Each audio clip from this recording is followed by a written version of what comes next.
اگر ہماری توجہ اللہ کی رحمت کی طرف ہو جائے تو میرے نبی پاک نے فرمایا تو رب کے بارے میں جیسا گمان کرے گا اللہ بھی تیرے لیے ویسا ہی بن جائے گا. اللہ ویسا بن کے تجھے نوازے گا. اگر تیرا یہ ذہن بن جائے نا کہ جو اللہ مجھے دے گا وہ مجھے ہی دے گا تو اللہ تبارک و تعالیٰ سب سے بڑھ کر تجھے ہی عطا فرمائے گا. لیکن امید رب کری اور امید رحمت کی، اس کے کرم کی، اس کی عطا کی. ہاں ایک پہلو ضرور سوچ کے رکھنا چاہیے اس موضوع پر. ساری دنیا نکما کہہ دے تو بیٹا ماں باپ کے نزدیک نکما نہیں ہوتا. باپ بیچارہ ایک غلطی بچہ کرتا ہے تو وہ جاتا ہے، دوسری کرتا ہے تو جاتا ہے، تیسری جگہ بھی اس کے حصے کی معافی مانگنے جاتا ہے، بڑا کچھ کرتا ہے. پھر ایک وقت آ ہی جاتا ہے کہ جب باپ مجبور ہو کے اخبار پہ اشتہار دیتا ہے کہ میں نے اسے آگ کر دیا ہے، اب میں اس کے سیاہ سفید کا مالک. کیا خیال ہے آپ کا؟ پہلی غلطی پہ ابا جی ایسے کر دیتے ہیں جی، دوسری پہ کرتے ہوں گے. کب کرتے ہیں؟ جب بولے جب حد ہو جاتی ہے. اور ایک دو اشتہار نہیں ہوتے. آپ سویرے اخبار کھولیں، اخبار کے اندر کے صفحات کا مطالعہ کریں تو شاید درجنوں اشتہار ہوتے ہیں آنکھ نامے کے. بھئی کس باپ کا دل کرتا ہے کہ وہ بیٹا جس کے لیے اس کی امید ہے کہ کل میرے بڑھاپے کا سہارا بنے گا وہ لکھ کے دے دے کہ میرا رشتہ ہی کوئی نہیں بیٹے کے ساتھ؟ کس کا دل کرتا ہے؟ اور پھر یہاں تک نہیں ہوتا بلکہ آپ قانون جاننے والے لوگوں سے کبھی پوچھیں، وہ آنکھ نامہ لوگ عدالتوں میں جمع کراتے ہیں، کہتے ہیں جی میں نے تو اخبار میں نکال دیا، میرا اس کے ساتھ کوئی تعلق، اماں کہتی ہے میرا کوئی رشتہ نہیں. کیوں؟ کب ہوتا ہے ایسے؟ جب بچہ حد کر دے. جب بچہ ایک دو تین چار غلطیوں پہ ایسا، اللہ بھی بندے کو سزا دیتا ہے، لیکن کب؟ جب بندہ باز ہی نہ آئے بندہ توبہ کرے ہی نہ، رجوع ہی نہ کرے، سوچے نہ کہ مجھے اللہ کی بارگاہ میں جانا چاہیے. ہم لوگ اپنا ایک ذہن بنا کے زندگی گزارتے ہیں، ایک ذہن بنا کے، بلکہ لوگ گناہوں کے نام بدل کے وقت گزارتے ہیں. ہم اپنے نفس کا بت بنا کے سارا وقت اسی کی پوجا پہ معاذ اللہ لگا دیتے ہیں. بس یہ ٹھیک ہے، یہ ٹھیک ہے اور یہ ٹھیک ہے، چوتھی بات صحیح کوئی نہیں. اسی کے اندر ہم الجھے رہتے ہیں میرے بھائی. رحمت الہی کا غلط تصور اپناتے ہیں. او میرے بھائی، کسی بندے کی مجبوری تو معاف ہوتی ہے، لیکن اگر کوئی جان بوجھ کے زیادتی کرے تو وہ معاف، اس کی معافی. جس بچے کو پتا ہو نا استاد کو کہ اس کے واقعی گھر میں فوتگی ہو گئی تھی، استاد اسے سزا نہیں دیتا. جس کا پتا ہو کہ واقعی یہ بیمار تھا تو استاد اسے کلاس میں کھڑا نہیں کرتا. جس کا پتا ہو کہ یہ زیادتی کر رہا ہے، جان بوجھ کے کر رہا ہے، استاد اسے ڈنڈوں سے مارتا ہے اور زیادہ مارتا ہے، کہتا ہے تو نالائق ہے، تو جان بوجھ کے کرتا ہے. میرے بھائی اللہ کی رحمت ہے، ہر ایک پہ برستی ہے، لیکن ایک بندہ کھڑا ہی ہو جائے رب کے مقابلے میں، وہ نہ نماز پڑھے، نہ مسجد آئے، نہ کوئی کام کرے، نہ وہ دین کی طرف توجہ کرے، نہ وہ کبھی اللہ سے استغفار کرے، نہ وہ کبھی جائز کام کی طرف توجہ کرے، ساری زندگی حرام کٹھا کرے، ناجائز کرے، تو اب تو نے حد کر دی. تیرے پاس غضب آیا نہیں بلکہ تو نے غضب کو آواز دی ہے. تو نے اللہ کے غضب کو، بولیے، اللہ کے غضب کو، غضب ہونا اور ہوتا ہے اور غضب کو آواز دینا، بولیے، غضب کو آواز دینا، ان میں فرق ہے میرے بھائی، یاد رکھیں. ہم آواز دیتے ہیں غضب کو، غضب ہوتا نہیں. دیکھیں نبی کریم صلی اللہ علیہ وسلم، اور یہ حدیث آپ نے یاد رکھنی ہے، یہ یاد رکھنی ہے. نبی پاک صلی اللہ علیہ وسلم نے نا بہت کم لوگوں کو بیوقوف کہا ہے.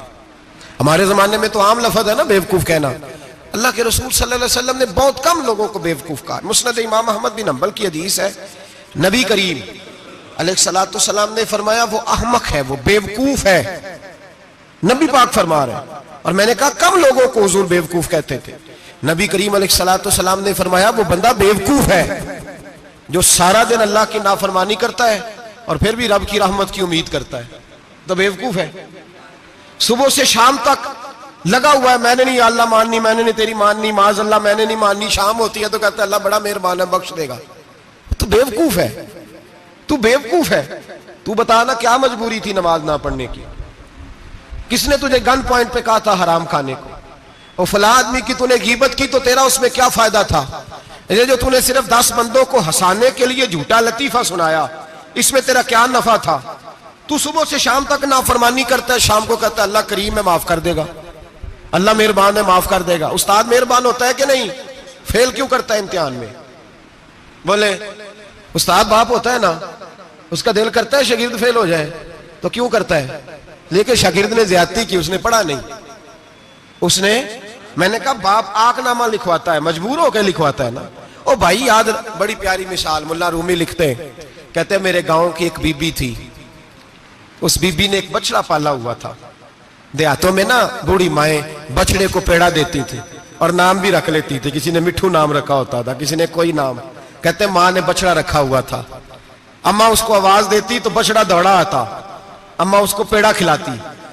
بچڑا بڑا پیارا تھا, جوان ہو گیا.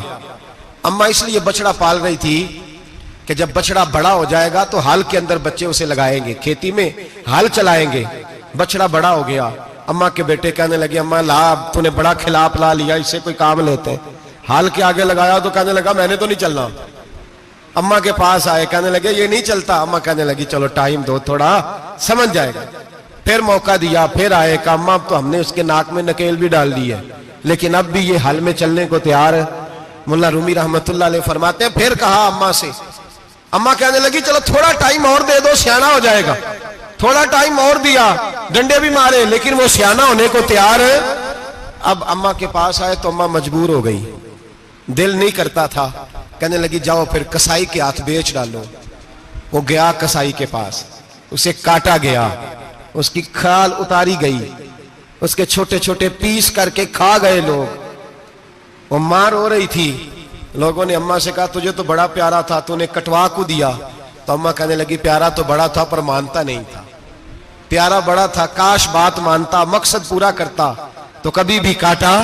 بھائی رب کریم نہیں چاہتا بندہ دوزخ میں جلے, اللہ کی رحمت نہیں چاہتی جہنم میں جلے, پر بندہ مانتا ہی نہیں, یہ تیار ہی نہیں ہوتا. یہ سویا ہوا ہے سویرے, یہ وہ گپے لگا رہا ہے عصر کے وقت چوراہے پہ کھڑا ہے, نماز پڑھنے نہیں آیا.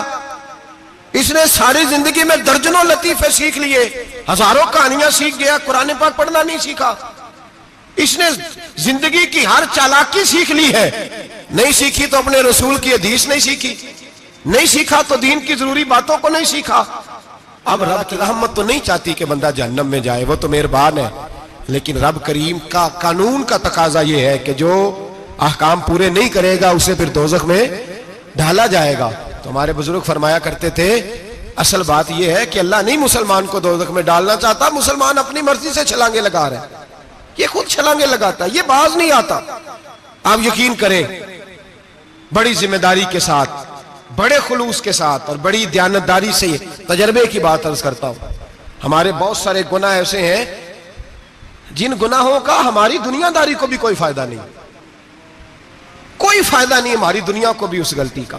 میری باتوں کی سمجھ آ رہی ہے آپ دوست؟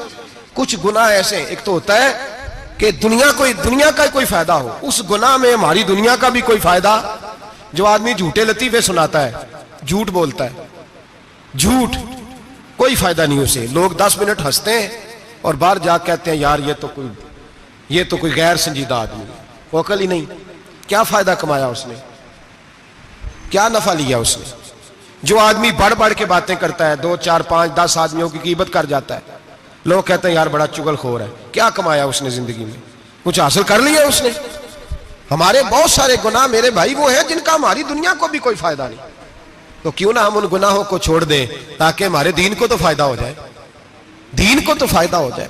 صرف زبان کے ذائقے ہیں, کچھ دیر کے لیے ہماری طبیعت کے تقاضے ہیں, 10 منٹ کی مسکراہٹ ہے جس کے لیے ہم اللہ تبارک و تعالیٰ کا قانون توڑتے پھر جا رہا ہوں. میرے حبیب کریم علیہ السلام نے مسلمان کو کہا ہے کہ تیرا رب تو چاہتا ہے کہ بس تو آ جا, وہ تجھ پہ رحمت نازل کر دے گا. آنا تو شرط ہے کہ نہیں, آنا تو شرط ہے کہ نہیں. اچھا چلیں یہ بتائیں, جو آدمی 1 سے لے کر 31 تاریخ تک ڈیوٹی کرے اس کو تنخواہ لینے جانا پڑتا ہے کہ تنخواہ گھر آ جاتی ہے؟ بول کے بتائیں. پھر بھی جانا پڑتا ہے, وہ کہ میں نے ڈیوٹی پوری کی ہے, پھر بھی جانا پڑتا ہے. ڈیوٹی پوری کرنے کے باوجود تجھے تنخواہ لینے, اور ہو سکتا ہے کہ یہ بھی کہا جائے ابھی آئی نہیں کل آنا, ہو سکتا ہے یہ بھی کہا جائے پرسوں آنا, یہ بھی ممکن نہیں کہ فوراً او خدا کے بندے تو آتا ہی نہیں خدا کی رحمت لینے, تو اس کے گھر کی طرف رجوع ہی نہیں کرتا, تو توجہ ہی نہیں کرتا, تو کہتا اللہ مہربان ہے. بھائی مہربان تو ہے, تو رحمت لینے آیا ہے, تو نے کو بہانہ بنایا اس کی رحمت کا. اللہ کی رحمت قیمت نہیں مانگتی, بہانہ مانگتی ہے, پر بتا نا تیرا کو بہانہ ہے کہ نہیں. میرے نبی کریم سید عالم صلی اللہ تعالی علیہ وسلم نے فرمایا رب قیمت کا سوال اور نہیں مانگتا، یقین کریں نہیں مانگ، بندے قیمت مانگتے ہیں. آپ 100 دفعہ مسکرا کے بات کریں، ایک دفعہ نہ کریں تو کہتے ہیں مولوی صاحب امیر ہو گئے، اب تو صحیح سلام بھی نہیں لیتے. ایک دفعہ ہو سکتا ہے بیچارہ پیٹ میں درد ہو رہی ہو سکتا ہے گھر کی کو بہت بڑی ٹینشن ہو سکتا ہے کوئی مجبوری ہو. بندے ہمہ وقت قیمت مانگتے ہیں، ہمہ وقت آپ تندرست ہیں، ہر وقت آپ قیمت ادا کرتے ہیں تو لوگ راضی ہیں. لیکن رب کہتا تو کوئی قیمت نہ دے، کوئی بہانہ ہی بنا لے، تیرا رب تجھ سے راضی ہو جائے گا. سنیں بڑی پیاری حدیث، بڑی خوبصورت حدیث، کنز المال میں دیگر کتب احادیث میں ہے. حضرت ابو ہریرہ رضی اللہ تعالیٰ عنہ فرماتے ایک بابا جی نبی پاک کی بارگاہ میں آئے، اور جب وہ واپس جانے لگے تو میں نے عمر پوچھی تو عمر تھی 96 سال. کہتے ہیں بزرگ جب آئے نا تو یہ بھویں جو ہے نا ان کی سفید ہو کے تو یوں آنکھوں پہ آ گئی. بڑی چھڑی بابا جی نے پکڑی ہوئی اور دونوں ہاتھ پکڑ کے نا چھڑی کے اوپر جھکے ہوئے ہیں ایک جانب. قربان جاؤں، کہتے ہیں جب وہ بزرگ مسجد میں داخل ہوئے تو میرے رسول نے کھڑے ہو کے استقبال فرمایا، کھڑے ہو، اور نبی کریم صلی اللہ علیہ وسلم نے آگے بڑھ کے بابا جی کو بازو سے پکڑا اور بٹھایا. حضور بیٹھ گئے. کہا بزرگوں کیسے آئے ہو؟ تو کہتے ہیں وہ بابا جی بات کرتے تو آنکھ کھول کے پہلے حضور کا چہرہ دیکھتے، پھر وہ بات کرتے تو ان کے لب و لہجے کے اندر بڑی پریشانی، بڑی تکلیف، بڑی مایوسی. عرض کرنے لگے یا رسول اللہ، حضور زندگی ساری گناہوں میں بیت گئی ہے، حضور غلطیاں ہی غلطیاں، یاد ماضی عذاب ہے، یا رب چھین لے مجھ سے حافظہ میرا. اے اللہ کے رسول بڑی لمبی فہرست ہے، پاپ ہی پاپ ہے، کالے سیاہ دفتر ہے. یا رسول اللہ صلی اللہ علیہ وسلم جب پلٹ کے دیکھتا ہوں حضور مجھے نیکی دکھائی نہیں دیتی. حضور اس عمر میں آپ کا ایک صحابی ملا ہے، اس نے بات سمجھائی ہے تو تھوڑا خیال آیا ہے، لیکن یا رسول اللہ صلی اللہ علیہ وسلم اب میرا وجود بیکار ہو گیا ہے، حضور بوڑھا ہو گیا ہوں. 3 باتیں کہیں بزرگوں نے اور نرالی کہیں. کہنے لگے یا رسول اللہ صلی اللہ علیہ وسلم، حضور اب تو میری کمر بھی سیدھی نہیں ہوتی کہ میں نماز ہی صحیح ادا کر سکوں، بوڑھا ہو گیا ہوں. یا رسول اللہ صلی اللہ علیہ وسلم اب میرے اندر طاقت نہیں کہ میں محنت مزدوری کر کے صدقے اور خیرات دے سکوں. یا رسول اللہ صلی اللہ علیہ وسلم اب میں تلوار لے کے جہاد بھی نہیں کر سکتا. حضور نہ میں لمبی نمازیں پڑھ سکتا ہوں، آقا نہ میں صدقات و خیرات دے سکتا ہوں، محبوبہ نہ میں دین کے لیے کوئی جہاد کر سکتا ہوں. بیکار وجود ہے، بیکار وجود کو تو گھر والے برداشت نہیں کرتے، بچے دعا کرتے ہیں یا اللہ ابا جی کو پردہ دے دے، اماں کو پردہ دے دے. بیکار ہو گیا ہوں اور آج آیا ہوں تو مجھ بیکار کو میرا رب قبول کر لے گا؟ آج کلمہ پڑھوں تو بیکار ہوں، کسی کام کا نہیں، نہ نماز نہ صدقات نہ جہاد، قبول کر لے گا؟ حضرت ابو ہریرہ فرماتے ہیں جیسے برسات میں بارش کی جھڑی لگتی ہے، یوں مصطفیٰ کی آنکھوں سے جھڑی لگ گئی. حضور کھل کے روئے، کھل کے. اور میرے حبیب پاک نے فرمایا بزرگوں بڑے مجاہد ہیں، دین کے لیے جہاد کرنے والے بڑے ہیں، رب کریم کو آپ کی تلوار کی اتنی حاجت نہیں. اور فرمایا اس کے خزانے کوئی خالی تو نہیں کہ آپ ہی گویا صدقہ دیں گے تو بھرے جائیں گے. اور فرمایا پھر رب کریم کی شان میں اضافہ نہیں کرتی عبادتیں، وہ تو بندے کو نفع دیتی ہیں.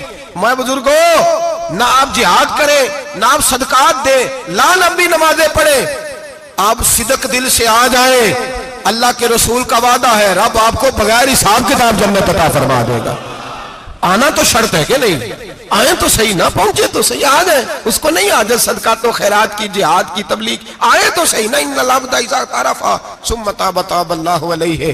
میرے حبیب نے فرمایا بندہ جب رو کے کہتا ہے نا یا اللہ غلطی ہو گئی معاف کر دے، فرمایا میرا مالک اسے فوراً ہی معاف فرما دیتا ہے. تو آ تو صحیح، تو آتا ہی نہیں، تو آ ہی نہیں رہا، تو گھر میں بیٹھا ہوا ہے، تو سویا ہوا ہے، تو دکانداری کر رہا ہے، تو پیسے گن رہا ہے، تو آیا ہی نہیں. آ تو صحیح.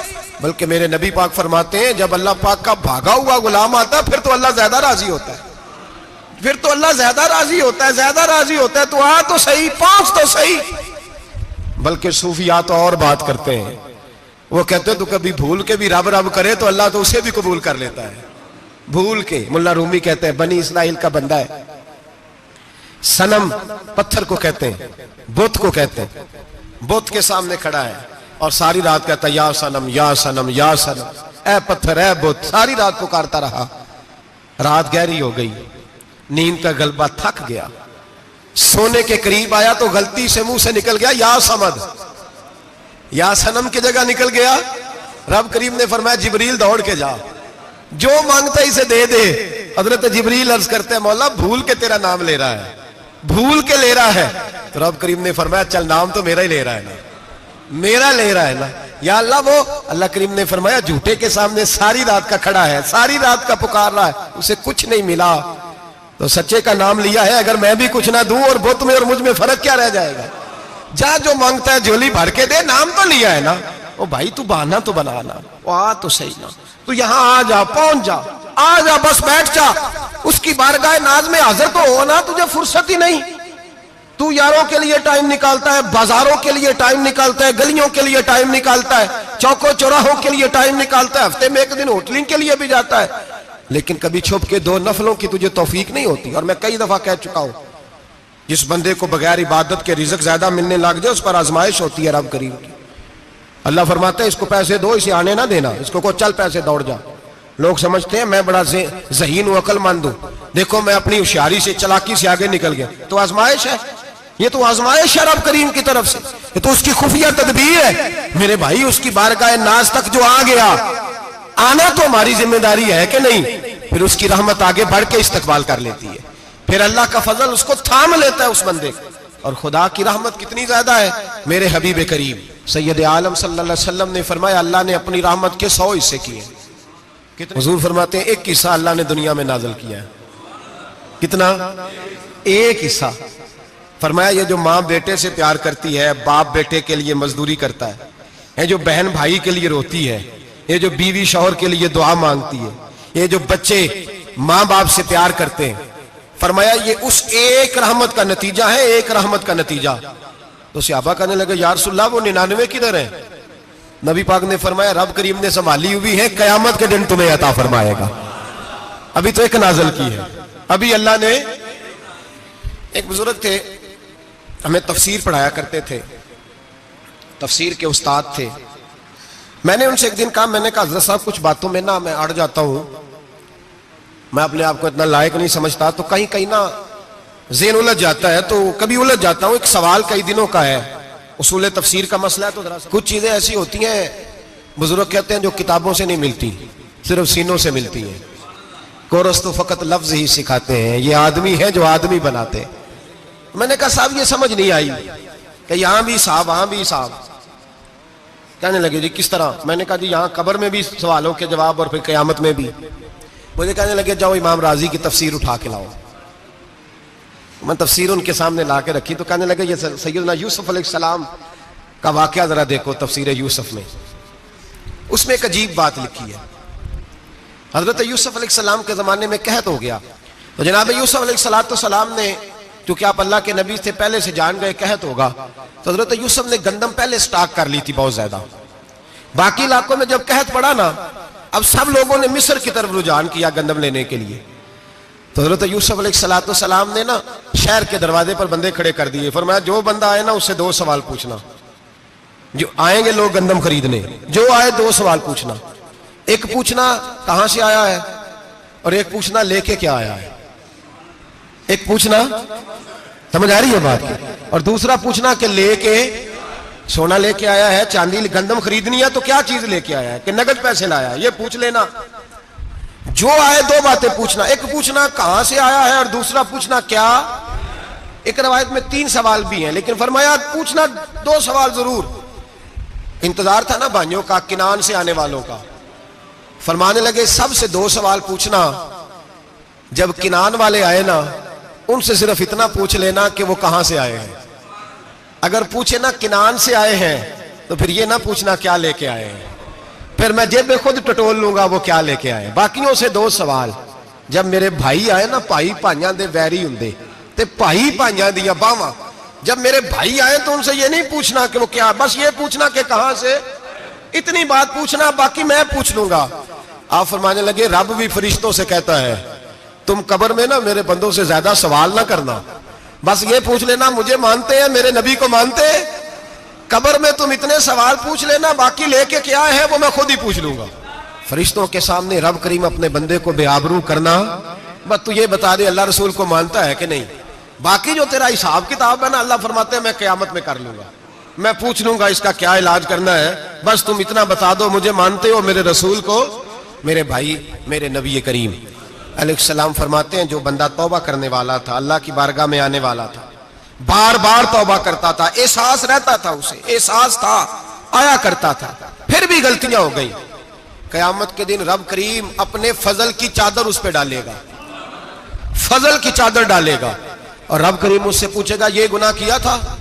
اور نبی پاک فرماتے ہیں اس نے بڑے بھی گناہ کیے، اللہ چھوٹے چھوٹے گناہوں کے بارے میں پوچھے گا، یہ غلطی کی تھی، یہ گناہ، بندہ ڈر رہا ہے، وہ کہہ رہا ہے پتہ نہیں سزا کیا ملے گی، چونکہ دنیا میں بھی ڈرتا رہا، یہاں بھی ڈر رہا ہے، شرط یہ ہے کہ احساس والا ہو، آتا رہو، پھر بھی غلطیاں ہو گئی، خیال کرتا تھا، محنت کرتا تھا، نیک ہونے کی جدوجہد کرتا تھا، کوتاہیاں رہ گئی، یہ گناہ کیا تھا یا اللہ بھول گیا تھا، یہ گناہ کیا اللہ مجھ سے غلطی ہو گئی، یہاں بھی کیا تھا یا اللہ غلطی ہو گئی، نبی پاک صلی اللہ علیہ وسلم فرماتے ہیں چھوٹے چھوٹے گناہ اللہ دکھا رہا ہے اور اس سے کہہ رہا ہے یہ کیا تھا، مانتا جا رہا ہے، رب کریم فرماتا ہے پتہ ہے میں تیرے ساتھ کیا کرنے والا ہوں، ٹانگیں کانپ گئی، یا اللہ پتہ نہیں، فرمایا میں تجھے ان گناہوں کے بدلے نیکیاں دینے لگا ہوں، ان گناہوں کے بدلے نیکیاں، نبی پاک فرماتا ہے فٹافٹ ہی بول پڑا، کہنے لگا یا اللہ میں نے تو بڑے بڑے گناہ بھی کیے، اگر تو نے گناہوں کے بدلے نیکیاں دے دیا تو میرے تو بڑے بڑے پاپ بھی ہیں، وہ دوسرے کدھر ہیں؟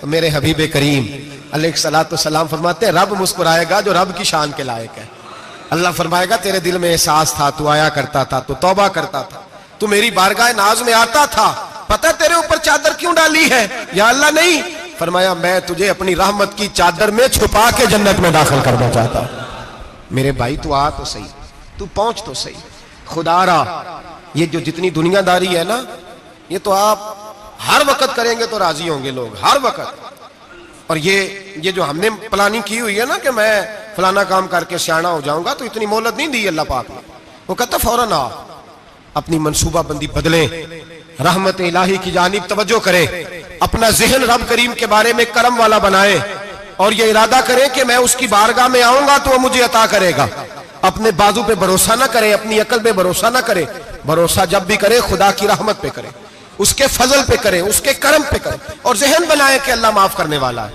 ہمارے ذمہ یہ ہے کہ ہم اپنے گناہوں کا احساس پیدا کریں، ہماری ذمہ داری یہ ہے کہ ہم توبہ سچی اور کھری کریں، ہماری ڈیوٹی یہ ہے کہ ہم اللہ کی بارگاہ میں صحیح معنوں میں حاضری دیں، ہم توبہ بھی جھوٹی کرتے ہیں، بلکہ اگر میں کہوں کہ مذاق کرتے ہیں، شب برات آنے والی ہے نا، کس دن ہے؟ جمعرات کو شب برات آئے گی، کچھ لوگ تو خیر ویسے ڈٹ جاتے ہیں، کہتے ہیں ہم نہیں مانتے، وہ پکے لگے ہوئے ہیں، وہ کہتے ہیں نہیں عبادت نہیں کرنی چاہیے، میں نے کہا یار بس کرو، چھوڑ دو، اب اللہ کی عبادت کرنے کے لیے بھی تم سے سند لینی پڑے گی کہ مولوی صاحب اجازت دے نفل پڑھ لیں، اجازت لینی پڑے گی، اور بندے بڑے سمجھدار ہیں، وہ کوئی سیاسی بندہ دوسری پارٹی کا آ جائے تو اسے مطمئن کر لیتے ہیں، کچھ بسرا دوسری جماعت کا مسئلہ پوچھ لے کہتے ہیں مولوی صاحب پوچھ کے دساں گا، یہ موٹی سی بات ہے، شب رات کو کیا ہوتا ہے؟ عبادت، کیا ہوتا ہے؟ بول کے بتائیں، یہی ہوتا ہے نا، تو اس کے لیے سرٹیفکیٹ کی ضرورت ہے جی، والذین یبیتون لربہم سجدا وقیاما، اللہ فرماتے ہیں میرے بندے ساری رات گزار دیتے ہیں یا قیام کرتے ہوئے یا سجدہ کرتے ہوئے، اس کے لیے سرٹیفکیٹ کی ضرورت ہے، بڑی جلدی مسئلہ پوچھنے آ جاتے ہیں لوگ، ہاں ایک وہ ہے جو مانتے ہی نہیں سرے سے، ایک وہ ہے جو بڑا عجیب مانتے ہیں، وہ کہتے ہیں شب رات ہے، چھوٹا گوشت ہی نہیں مل رہا دکان سے، بھئی شب رات گوشت کھانے کا دن ہے، حلوہ کھانے کا دن ہے، شب برات موج کرنے کا دیہڑا آ گیا، شب برات، شب رات آئی ہے، پہلے کلو گوشت آتا تھا، اب 2 کلو لے لو، یہ کون سا طریقہ ہے شب برات منانے کا؟ اور پھر شب برات منائی جائے گی، معراج شریف سے پٹاخے چل رہے ہیں روز شام کو، چلتے ہیں نا؟ نہیں، میں کہ مینوں غلطی لگتی تسی بولے نہیں نا، چلتے ہیں پٹاخے؟ کون بیچتا ہے پٹاخے؟ ہندو، سکھ، یہودی، چلاتا کون ہے؟ کس نے کہا چلانے کو؟ اس میں کوئی کسی فرقے کا بھی اختلاف نہیں ہوتا، ڈرنا چاہیے اللہ پاک سے، اللہ جہنم کی آگ ٹھنڈی کرتا ہے، ہم جلاتے ہیں شب رات کو، رب فرماتا ہے ٹھنڈی ہوگی ہم جلا رہے ہیں، بچے پٹاخوں کے پیسے پڑوسی سے لے کے آتے ہیں کہ ہم سے لیتے ہیں، ہم منع کیوں نہیں کرتے؟ جوتے نہ پالش کرنے پہ تو تھپڑ لگتے ہیں، تو پٹاخے والے بچے کو نہیں پوچھا جا سکتا؟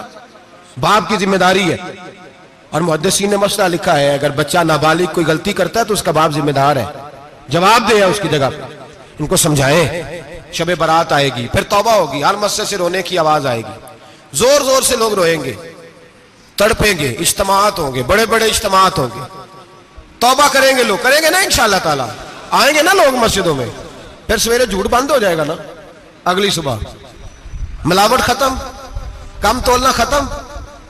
یہ کیسی توبہ ہے؟ وہ دکاندار جو شبرات والے دن غلط سوجی فروخت کر رہا ہے، ملاوٹ والی چینی بیچ رہا ہے، تاکہ دوائیوں میں دھوکہ دیتے ہیں لوگ، دوائیوں میں دھوکہ دیتے ہیں.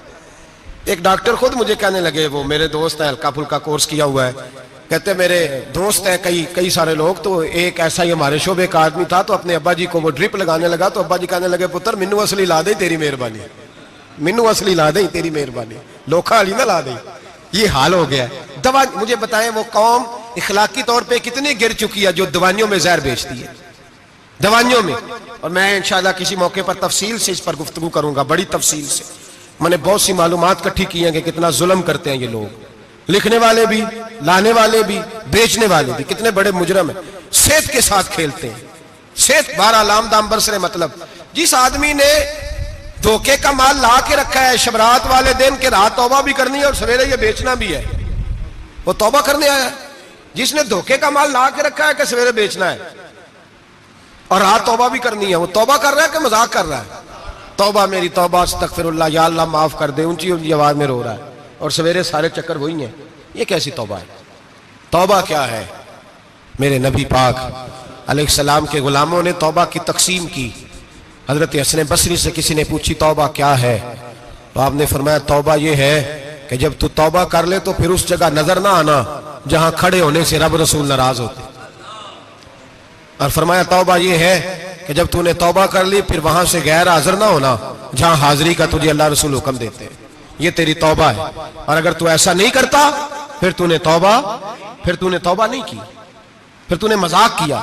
میرے بھائی رحمت الہی آواز دیتی ہے کی طرف رجوع کریں، دوڑے اور رحمت کی امید رکھ کے آئیں. یہ سمجھ لیں کہ اللہ پاک، میں ایک بات اکثر کرتا ہوں، نبوت کا دروازہ بند ہوا ہے. داتا گنج بخش علی اجویری نے کہیں نہیں لکھا تھا کہ میرے بعد علی بن عثمان اجویری دوسرا نہیں آ سکتا. حضرت مجدد صاحب کہیں نہیں لکھ کے گئے کہ دوسرا مجدد الفسانی پیدا نہیں ہوگا. حضرت بہاءالحق نقشبند بخاری نے کہیں نہیں کہا کہ میرے جیسا ولی نہیں ہو سکتا. بزرگوں نے کبھی نہیں کہا. تو جدوجہد تو کر. اقبال کہتے ہیں آج بھی ہو اگر ابراہیم کا ایمان پیدا، آگ کر سکتی ہے انداز گلستان پیدا. تو پروگرام تو بنا، آگے کی طرف تو سفر کر. میرے نبی کریم سید عالم صلی اللہ علیہ وسلم نے فرمایا تیرے آ جانے سے تیرا رب راضی ہو جاتا ہے. جب تو آتا ہے تو تیرا اللہ راضی ہو جاتا ہے. یہ جو ہماری مشکلات ہوتی ہے نا، جن میں ہم الجھے ہوتے ہیں، وہ جو ہمیں جادو ہو جاتا ہے، تویز کر دیتے ہیں ہمارے قریبی رشتہ دار، وہ تویز نہیں ہوتے، وہ ہمارے اعمال کی سزا ہوتی ہے. ہمارے اعمال کی سزا ہوتی ہے. ہم وہ ڈھونڈتے پھرتے ہیں کہ بابا مل جائے پھونک مارے صحیح کر دیں، حالانکہ وہ ہمارے اعمال کی سزا ہے. ہمیں اپنی تربیت کرنی چاہیے ہمیں. اور ویسے بھی دم درود تویز دھاگا میں اکثر کہا کرتا ہوں، میں کہتا ہوں میں نے کسی کتاب میں نہیں پڑھا کہ کوئی بندہ نبی پاک سے یمن سے دم کرانے آیا ہو کہ میں حضور سے دم کرانے جا رہا ہوں، مصر سے آیا ہو دم کرانے، شام سے دم کرانے آیا ہو. میرے نبی پاک کے پاس جو بھی آیا کرتا تھا نبی پاک کا دین سیکھنے آیا کرتا تھا. دم درود تو ایک ضمنی چیز ہے، ذلی چیز ہے، ہو گیا تو ٹھیک ہے، ورنہ اللہ پاک اگر بیماری میں راضی ہے تو نبی پاک نے خود بیماری کو سینے سے نہیں لگا کے رکھا. خود اللہ کے محبوب سید عالم صلی اللہ علیہ وسلم کا وصال بیماری کے ساتھ ہوا. تو بیماری تو مریدنی ہے میرے نبی پاک کی، وہ تو کنیز ہے حضور کے گھر کی. عام دام برسر مطلب کھری توبہ، سچی توبہ. اور کس طرح کی توبہ؟ میرے نبی کریم علیہ الصلوۃ والسلام نے ایک دن صحابہ سے پوچھا ایک بات تو بتاؤ، بخاری مسلم کی حدیث ہے، یا رسول اللہ پوچھئے. نبی پاک صلی اللہ علیہ وسلم نے فرمایا اگر کوئی آدمی صحرا میں سفر کر رہا ہو، بہت بڑا صحرا ہو، اونٹ پر اس کا سفر ہو اور اس نے اونٹ پر کھانے پینے کا سامان باندھا ہو، پیسے بھی رکھے ہو، پانی بھی رکھا ہو، تھک گیا سفر کرتا کرتا، درخت کی ایک ٹہنی کے ساتھ اونٹ کی نکیل باندھی اور درخت کے نیچے لیٹ گیا آرام کرنے کے لیے. اللہ کے حبیب فرماتے ہیں اچانک اس کی آنکھ لگ گئی. جب جاگا تو اس نے دیکھا کہ اونٹ تو غائب ہو گیا ہے. اب نہ کھانا ہے، نہ پانی ہے، نہ پیسے ہیں، اور صحرا بڑا لمبا ہے، پیدل سفر بھی نہیں کر سکتا. تھوڑا سا ڈھونڈا، پھر موت کا انتظار کرنے لگا. سوچنے لگا موت آئے گی، اب مر جاؤں گا. اللہ کے محبوب فرماتے ہیں تھوڑی دیر گزری، جب بالکل مایوس ہو گیا تھا تو اچانک نظر پڑی تو اونٹ اس کا سامنے کھڑا تھا. نبی پاک صحابہ سے پوچھتے ہیں بتاؤ، اس کی کل کائنات اجڑ گئی تھی، راس ضائع ہو گئی تھی، ہر شے لٹ گئی تھی، دوبارہ اسے مل گئی ہے، بتاؤ اسے کتنی خوشی ہوگی. صحابہ کہنے لگے یا رسول اللہ نئی زندگی مل گئی اس بندے کو، وہ ساری دنیا سے زیادہ راضی ہے. تو میرے کریم رسول صلی اللہ علیہ وسلم نے فرمایا رب کریم کا نافرمان بندہ جب اس کی بارگاہ میں آ کے توبہ کرتا ہے تو اللہ اس سے بھی زیادہ راضی ہو جاتا ہے. نافرمان جب آ کے کہتا ہے یا اللہ معاف کر دے آئندہ نہیں کرتا, میں اللہ تو راضی ہو جاتا ہے. اور حبیب پاک علیہ السلام فرماتے ہیں وہ اتنا کریم ہے, جب بندہ اپنے رب سے صلح کر لیتا ہے, توبہ کر لیتا ہے, تو اللہ زمین کو کہتا ہے تو بھول جا میرے بندے نے گناہ کیا ہی نہیں. آسمان سے کہتا ہے تو بھول جا میرے بندے نے گناہ کیا ہی نہیں. پھر رب کریم فرشتوں سے فرماتا ہے کہ مٹا دو جو تم نے لکھا تھا, میں نے اپنے بندے کے ساتھ صلح کر لیا. شب برات کو آئیں گے مسجد میں انشاءاللہ. کتنے بجے؟ نہیں جو سوچیا ہی نہیں ہے اس پاسے تھے. عصر کے وقت مسجد آئیں شب رات. کتنے بجے جی؟ عصر کے وقت آئیں, غسل کریں, مسجد آئیں. عصر کے بعد درود شریف پڑھیں اور مغرب سے لے کر فجر تک عبادت کریں. مغرب میں شام شروع ہو جاتی ہے. ایک رات جاگ کے دیکھیں, جاگنا پڑتا ہے. مریض ہو جائے تب بھی جاگنا پڑتا ہے, دکھ لگ جائے تب بھی وہ جگا لیتا ہے. بڑے بڑے جاگتے ہیں, بڑے بڑے جاگ لیتے ہیں, وہ جگا لیتا ہے. تندرستی بھی, صحت بھی, دولت بھی, اے سی بھی, پلنگ بھی بڑا اچھا, لیکن اگر وہ نیند نہ دینا چاہے تو بندہ ساری رات ہی تڑپ کے جاگتا ہے, تڑپ کے. اور بھوکا اتنا, روٹی کا بھوکا اتنا پریشان نہیں ہوتا جتنا نیند کا بھوکا پریشان ہوتا ہے. الجھ جاتا ہے انسان, وہ جگا لیتا ہے قبل اس کے کہ وہ خود جگائے, خود بخود جاگ جائے. مغرب سے لے کر فجر تک نماز پڑھیں, ذکر کریں, درود پاک پڑھیں, محفل میں شرکت کریں. میرے رسول کریم علیہ الصلوۃ والسلام کی پیاری زوجہ ام المومنین سیدنا عائشہ صدیقہ رضی اللہ تعالیٰ عنہ کہتی ہیں حضور رمضان کے علاوہ سب سے زیادہ روزے شعبان میں رکھتے تھے, گویا پریکٹس ہوتی تھی رمضان کی. میں نے عرض کیا یا رسول اللہ صلی اللہ علیہ وسلم اتنے روزے کیوں رکھتے ہیں, ابھی رمضان تو آگے ہے. تو نبی پاک نے فرمایا عائشہ اس مہینے میں بندے کا عمل اللہ کی بارگاہ میں جاتا ہے, میں چاہتا ہوں جب میرا عمل جائے تو میں نے روزہ رکھا ہوا ہوں. کثرت سے روزہ رکھیں اور میرے بھائی بدل جائیں. میرے نبی پاک نے فرمایا غنیمت جان اگر صحت ہے تو بیماری آنے سے پہلے غنیمت جان جائے, چلی جائے گی. بیمار آدمی سے کچھ بھی نہیں ہوتا, غنیمت جان لے, لمحوں کو کچھ کر لے. اور اگر تیرے پاس فرصت ہے تو غنیمت جان لے مصروف ہونے سے پہلے. میرے حبیب کریم سید عالم علیہ السلام کے غلام فرماتے ہیں کہ نبی پاک صلی اللہ علیہ وسلم نے ہمیں مثال دے کے سمجھایا. مدینے میں جو قبیلہ سب سے زیادہ بکریاں پالتا تھا وہ بنو کلب کا قبیلہ تھا, اور فرماتے اتنی بکریاں تھیں کہ ان کی بکریاں ہم نے کبھی نہیں گنی تھی. نبی پاک علیہ السلام نے فرمایا جب شعبان کی 15ویں رات آتی ہے, یہ ترمذی کا لفظ ہے, فرمایا جب شعبان کی 15ویں رات آتی ہے تو بنو کلب کے قبیلے کی بکریوں کے بالوں کی تعداد کے مطابق اللہ میری امت کے افراد کی بخشش فرما دیتا ہے. اور صحابہ کہتے ہیں ہمیں لگتا یوں ہے کہ چونکہ ہم نے جو چیز سب سے زیادہ دیکھی تھی وہ بنو کلب کی بکریاں تھیں, اس لیے نبی پاک نے ہمیں سمجھانے کے لیے ان کی بات کی, ورنہ اگر ہم نے اس سے زیادہ کچھ شاید دیکھی ہوتی تو نبی پاک اس کا نام بیان فرماتے. ہمیں سمجھانے کے لیے فرمایا بنو کلب کے قبیلے کی بکریوں کے بالوں کی کسی ایک بکری کے بال بھی بندہ گن سکتا, اور حضور نے فرمایا جو سب سے زیادہ بکریاں پالتے ان کی تعداد کے مطابق. حضرت عائشہ صدیقہ رضی اللہ تعالیٰ عنہ فرماتی ہیں جنت البقیع میں حضور جایا کرتے, قبرستان میں, قبرستان کے کونے میں. اللہ کے رسول کو میں نے نماز پڑھتے بھی دیکھا 15ویں رات کو, اور فرماتی ہیں حضور بقیع والوں کے لیے بخشش کی دعا بھی کرتے. قبرستان بھی جائیں شب برات کو, ان کے لیے دعا بھی کریں. اور پھر میرے بھائی شب برات کو للہیت کے ساتھ آئیں, لوٹنے کا پروگرام بنائیں, اس سے قبل کے رب کریم خود جکڑ کے لے آئے, خود بخود آئے, اس کے کرم کی طرف توجہ کریں, اس کی رحمت کی طرف توجہ کریں. میرے رسول کریم صلی اللہ علیہ وسلم کے پاس ایک دیہاتی آئے, مولا علی شیر خدا فرماتے ہیں میں بھی حاضر تھا. کہتے کبھی کبھی سادے بندے آتے تھے پر بڑی عجیب ہی بات کر جاتے تھے.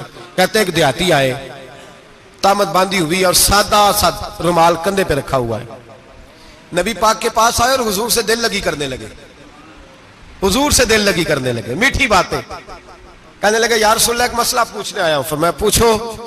عرض کرتے ہیں حضور قیامت میں حساب کون لے گا؟ قیامت میں اب کس کو نہیں پتا کون حساب لے گا, دل لگی کی بات ہے نا, کون لے گا؟ نبی پاک نے فرمایا اللہ حساب لے گا. تو کہتے ہیں اس نے نا اور جملہ کہا تو ہم اس کی بات پہ حیران ہو گئے, کہنے لگے یا رسول اللہ واقعی اللہ حساب لے گا؟ تو کہتے ہیں نبی پاک مسکرائے, فرمانے لگے تجھے تیری ماں روئے, میں سچی تو کہہ رہا ہوں. تو کس طرح کی بات کر رہا ہے؟ اللہ ہی حساب لے گا۔ حضرت علی فرماتے ہیں اس نے رومال اٹھایا کندھے پہ رکھا، کہنے لگے یا رسول اللہ اگر رب حساب لے گا تو پھر اس نے معاف ہی کر دینا ہے۔ یہ کہہ کے وہ چلا گیا، یہ لفظ کہہ کے وہ چلا گیا۔ تو حضرت مولا علی کہتے ہیں میں نے حضور کا چہرہ دیکھا تو گلاب سے بھی زیادہ کھلا ہوا تھا، میں نے نبی پاک کا چہرہ دیکھا تو چاند سے بھی زیادہ روشن تھا۔ میں نے کہا حضور یہ کیا کہہ گیا ہے؟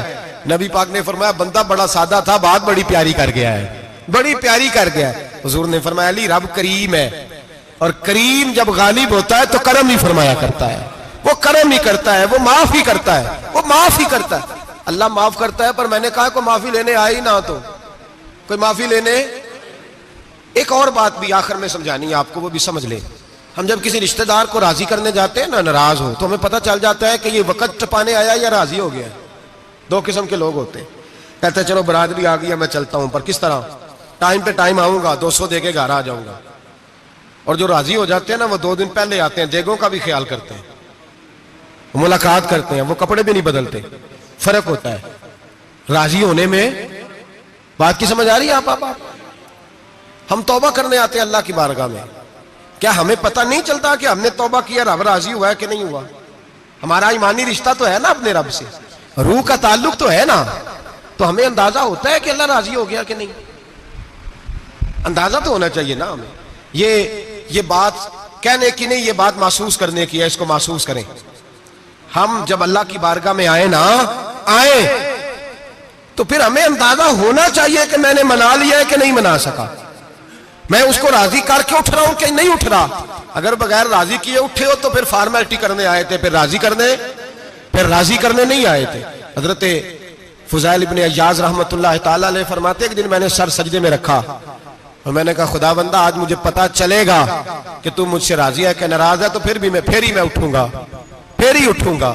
آپ فرماتے ہیں مجھے چاروں کونوں سے آواز آنے لگی کہ تیرا رب راضی ہو گیا ہے، اور فرماتے ہیں جس جگہ میں سجدہ کر رہا تھا وہ زمین بھی بولنے لگی کہ بس کر دے، عرش کا مالک تجھ سے راضی ہو گیا ہے۔